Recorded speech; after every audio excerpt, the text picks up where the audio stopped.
नमस्कार दोस्तों, आज हम आपके लिए बुद्धि के देवता श्री गणेश चतुर्थी की व्रत कथा की कहानियां लेकर आए हैं। इसमें से 4 बहुत प्रचलित कहानियां हैं। पहली कहानी ऐसी है कि पौराणिक एवं प्रचलित श्री गणेश कथा के अनुसार एक बार देवता कई विपदाओं में घिरे थे। तब वह मदद मांगने भगवान शिव के पास आए। उस समय शिव के साथ कार्तिकेय तथा गणेश जी भी बैठे थे। देवताओं की बात सुनकर शिव जी ने कार्तिकेय व गणेश जी से पूछा कि तुम में से कौन देवताओं के कष्टों का निवारण कर सकता है। तब कार्तिकेय व गणेश जी दोनों ने ही स्वयं को इस कार्य के लिए सक्षम बताया। इस पर भगवान शिव ने दोनों की परीक्षा लेते हुए कहा कि तुम दोनों में से जो सबसे पहले पृथ्वी की परिक्रमा करके आएगा वही देवताओं की मदद करने जाएगा। भगवान शिव के मुख से यह वचन सुनते ही कार्तिकेय अपने वाहन पर मोर पर बैठकर पृथ्वी की परिक्रमा के लिए निकल गए। परंतु गणेश जी सोच में पड़ गए कि वो चूहे के ऊपर बैठकर और चढ़कर सारी पृथ्वी पर परिक्रमा करेंगे तो इस कार्य में उन्हें बहुत समय लग जाएगा। तभी उन्हें एक उपाय सूझा। गणेश अपने स्थान में उठे और अपने माता पिता की 7 बार परिक्रमा करके वापस बैठ गए। परिक्रमा करके लौटने पर कार्तिकेय स्वयं को विजेता बताने लगे। तब शिव जी ने श्री गणेश जी से पृथ्वी की परिक्रमा न करने का कारण पूछा। तब गणेश ने कहा, माता पिता के चरणों में ही समस्त लोक है। यह सुनकर भगवान शिव ने गणेश जी को देवताओं के संकट दूर करने की आज्ञा दी। इस प्रकार भगवान शिव ने गणेश जी को आशीर्वाद दिया कि चतुर्थी के दिन जो तुम्हारा पूजन करेगा और रात्रि में चंद्रमा को अर्घ्य देगा उसके तीनों ताप यानी दैहिक ताप, दैविक ताप तथा भौतिक ताप दूर होंगे। इस व्रत को करने से व्रतधारी के सभी तरह के दुख दूर होंगे और उसे जीवन के भौतिक सुखों की प्राप्ति होगी। चारों तरफ से मनुष्य के सुख समृद्धि बढ़ेगी। पुत्र पौत्रादि धन ऐश्वर्य की कमी नहीं रहेगी। इसी प्रकार श्री गणेश जी की दूसरी व्रत कथा ऐसी प्रचलित है कि एक समय की बात है, राजा हरिश्चंद्र के राज्य में एक कुम्हार था। वो मिट्टी के बर्तन बनाता लेकिन वे कच्चे रह जाते थे।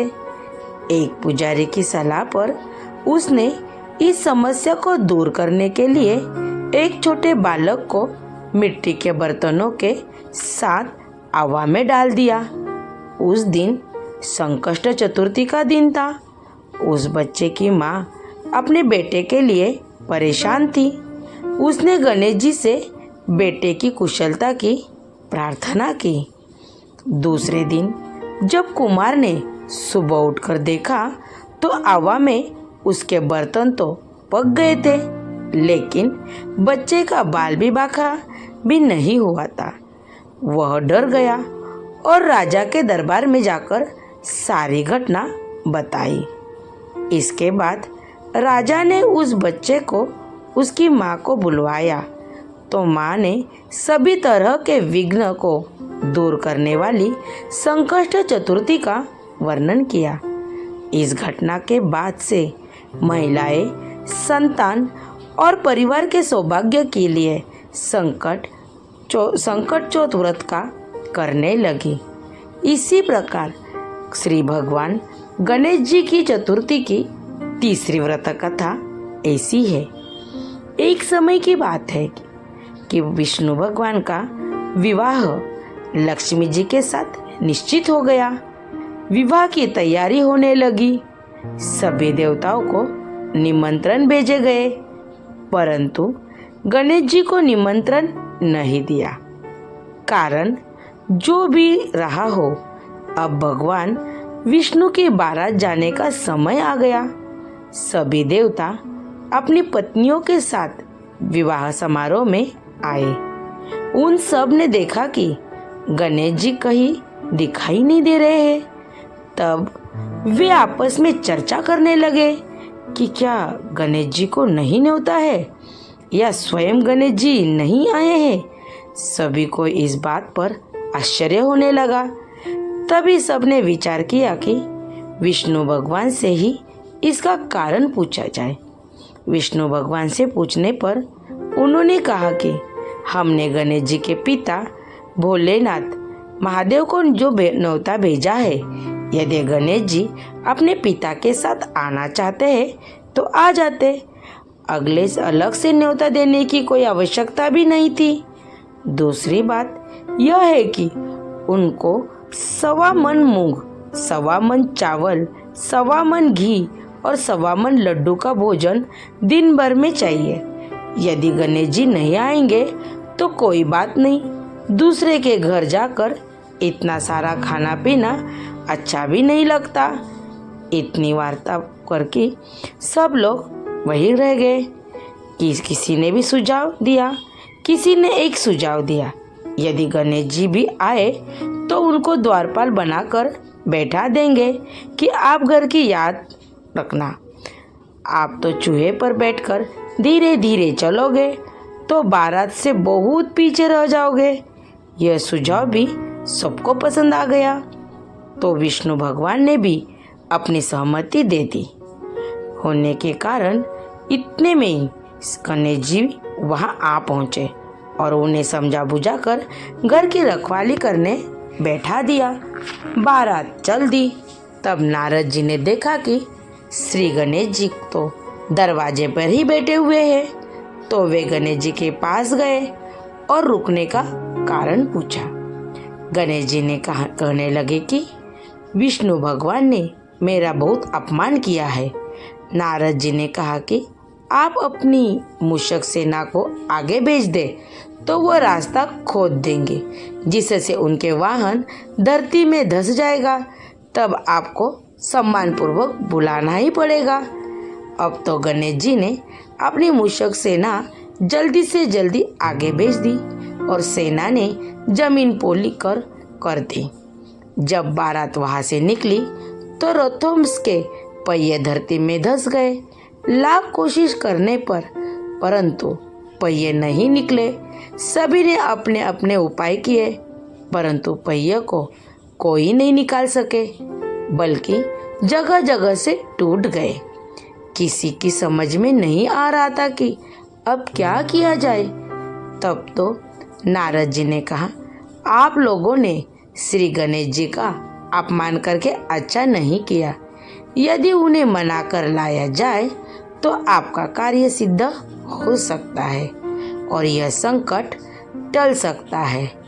भगवान शंकर ने अपने दूत नंदी को भेजा और वे गणेश जी को लेकर आ गए। श्री गणेश जी का आदर सम्मान के साथ पूजन किया।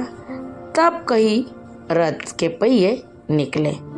अब रथ के पहिए निकले को गए परंतु वो टूट फूट गए तो उन्हें सुधारे कौन। पास के खेत में खाती काम कर रहा था, उसे बुलाया गया। खाती अपना कार्य करने के लिए पहले श्री गणेशाय नमः कहकर गणेश जी की वंदना मन ही मन करने लगा। देखते ही देखते खाती ने सभी पहियों को ठीक कर दिया। तब खाती कहने लगा कि हे देवताओं, आपने सर्वप्रथम श्री गणेश जी को नहीं मनाया होगा और न ही उनकी पूजा की होगी, इसलिए तो आपके साथ यह संकट आया है। हम तो मूर्ख अज्ञानी हैं, फिर भी पहले श्री गणेश जी को पूजते हैं, उनका ध्यान करते हैं। आप लोग तो देवतागण हैं, फिर भी आप गणेश जी को कैसे भूल गए। अब आप लोग भगवान श्री गणेश जी की जय जयकार बोलकर जाए तो आपके सब काम बन जाएंगे और कोई संकट भी नहीं आएगा। ऐसा कहते हुए बारात वहां से चल दी और श्री विष्णु भगवान लक्ष्मी जी के साथ विवाह संपन्न करके सभी सकुशल घर लौट आए। ऐसे ही भगवान श्री गणेश की श्री गणेश चतुर्थी की चौथी व्रत कथा भी बहुत प्रचलित है। श्री गणेश चतुर्थी व्रत की पौराणिक कथा के बारे में आप तो अभी सुन ही रहे हैं। ऐसी ही चौथी कथा है। भगवान शिव तथा माता पार्वती नर्मदा नदी के किनारे बैठे थे। वहाँ माता पार्वती ने भगवान शिव से समय व्यतीत करने के लिए चौपड़ खेलने का कहा। शिव चौपड़ खेलने के लिए तैयार हो गए, परंतु इस खेल में हार जीत का फैसला कौन करेगा, यह प्रश्न उनके समक्ष उठा। तो भगवान शिव ने कुछ तिनके एकत्र करके उसका तल एक पुतला बनाकर उसकी प्राण प्रतिष्ठा कर दी और पुतले से कहा, बेटा, हम चौपड़ खेलना चाहते हैं, परंतु हमारी हार जीत का फैसला करने वाला कोई नहीं है, इसलिए तुम बताना कि हम दोनों में से कौन हारा और कौन जीता। उसके बाद भगवान शिव और माता पार्वती का चौपड़ खेल शुरू हो गया। यह खेल 3 बार खेला गया और संयोग से तीनों बार माता पार्वती ही जीत गई। खेल समाप्त होने के बाद बालक से हार जीत का फैसला करने के लिए कहा गया, तो उस बालक ने महादेव को विजयी बताया। यह सुनकर माता पार्वती क्रोधित हो गई और क्रोध में उन्होंने बालक को लंगड़ा होने और कीचड़ में पड़े रहने का श्राप दे दिया। बालक ने माता पार्वती से माफ़ी मांगी और कहा कि यह मुझसे अज्ञातावश हुआ है, ऐसा हुआ है, मैंने किसी द्वेष भाव से मैं ऐसा नहीं किया। बालक द्वारा क्षमा मांगने पर माता ने कहा, यह गणेश पूजन के लिए नाग कन्या आएगी, उनके कहे अनुसार तुम गणेश व्रत करो, ऐसा करने से तुम मुझे प्राप्त करोगे। यह कहकर माता पार्वती शिव के साथ कैलाश पर्वत पर चली गई। 1 वर्ष के बाद उस स्थान पर नागकन्या आई। तब नागकन्याओं से श्री गणेश के व्रत की विधि मालूम करने से उस बालक ने 21 दिन लगातार श्री गणेश जी का व्रत किया। उसकी श्रद्धा से श्री गणेश जी प्रसन्न हुए।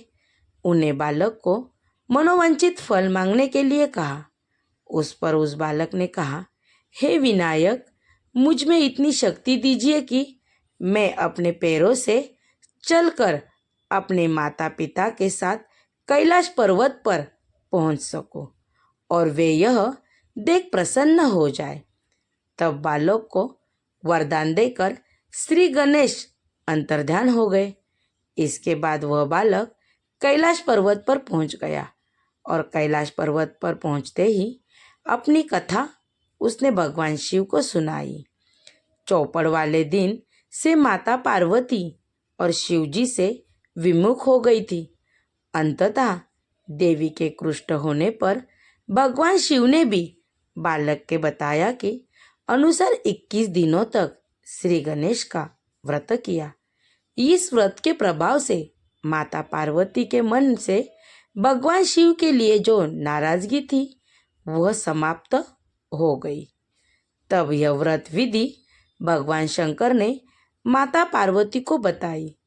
यह सुनकर माता पार्वती के मन में भी अपने पुत्र कार्तिकेय से मिलने की इच्छा जागृत हो गई और तब माता पार्वती ने भी 21 दिन तक श्री गणेश का व्रत किया तथा दुर्वा, फूल और लड्डुओं से श्री गणेश जी का पूजन अर्चना की।